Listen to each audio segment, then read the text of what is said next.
There's some debate as to whether or not the Nintendo Switch will be worth buying at launch, or whether gamers should hold on to their cash until the new console has more content and more time to hammer out any potential bugs. 1. The Legend of Zelda: Breath of the Wild is reason enough to get a Switch.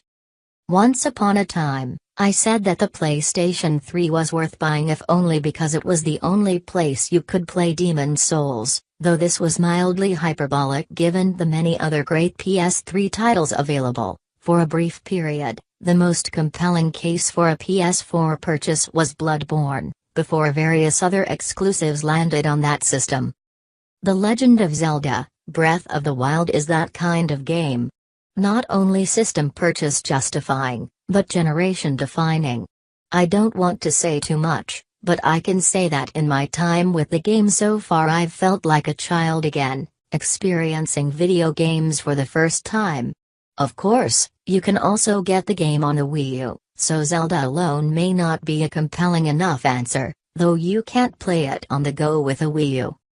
But that's not all. There are other reasons to get on the Switch hype train. 2. The Switch is a terrific video game console for families, parties.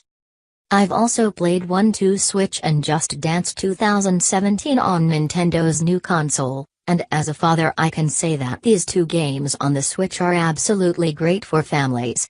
1-2 Switch is the best Nintendo party game I've played in years, though I admit that its sticker price is a little high. The game has 28 different mini-games which you play with 2 or more players. These include games like Fake Draw, which is a gunfight simulator where you have to fire when the narrator reads aloud the word fire. The twist is that the narrator will read out lots of other similar words also, and if you fire on one of these by mistake, or even lift the controller partway, you'll lose. It's a lot of fun to play and even more to watch others play. One of the really neat things about 1-2 Switch is that you can bring it with you so easily to things like family gatherings or parties. Since the Switch is so easy to take with you, 1-2 Switch becomes the first console party game that you can basically play anywhere. It's no more difficult than bringing a board game over to a get-together, especially since you don't need to hook it up to anything. We played 1-2 Switch for an hour at home and then an hour or more at a family dinner. The kids were tired afterwards. And everybody at the get-together had fun either playing or watching the kids play. Just Dance 2017 is not a game I'd normally be interested in, but I set it up for my kids yesterday and they danced straight for 45 minutes. Between the two games, they've gotten more physical activity playing video games over the weekend than they've spent sitting down playing video games. 3. The battery life is really good. My colleague Andy Robertson put the Switch's battery life to the test and it came away with shining colors, beating the iPad and the PS Vita. Read his rundown here. This makes my previous point even more compelling. You can bring the Switch over to a get-together and play it for hours without plugging it in. Of course, if you want to plug it in you can just use a USB-C charger, something that more and more phones are using these days, like the Google Pixel. That won't work as well in tabletop mode. The charging port is on the bottom, but in handheld mode should work fine. 4. The Joy-Cons are fantastic. Another really great thing I discovered while playing 1-2 Switch was the truly remarkable haptic feedback in the Joy-Con controllers. There's a game called Ball Count where each player holds one of the controllers in the palm of their hands. You then tilt it back and forth and it feels like tiny spheres are rolling around inside. You have to guess how many each time. It feels incredibly realistic, as though tiny metal orbs are really clinking around inside the controller. The controllers really do feel good, and not just with games like Ball Count. I really love the sound they make when you click them into place on the tablet also. It's such a simple thing but it makes a huge difference, and that's kind of what makes the Switch so cool, lots of these small details that all add up to make a great piece of hardware. I haven't experienced any of the syncing issues that other outlets have reported either. Games aside, I realize there's a ton of questions hanging over the Switch still, As Paul clearly pointed out, the online is perhaps the biggest question mark. But I can't help but get on board with Nintendo's latest hardware. Beyond the fun I've had with its handful of games, it's just an incredible piece of hardware. Whatever it lacks in horsepower, it makes up for in design and portability. You can read my preview, First Impressions of the system, for more in-depth thoughts on that. 5. The price is right.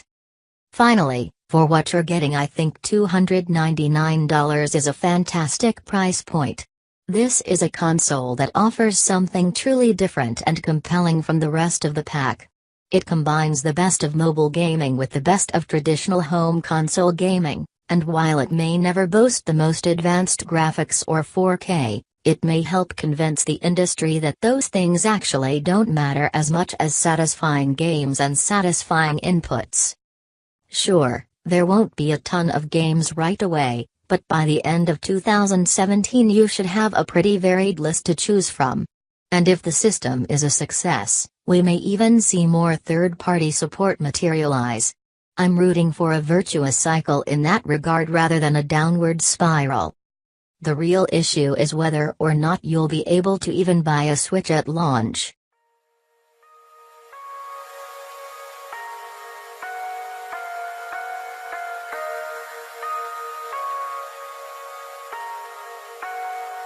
We lose ourselves in the spirit of things. We lose our sight when we put our trust in things of this material world, of things that fade away.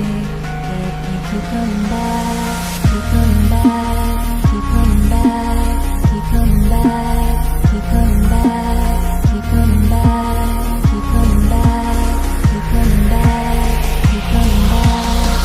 coming back. Of things we know.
Spirit of things, we lose our sight when we put our trust in things of this material world, of things that fade.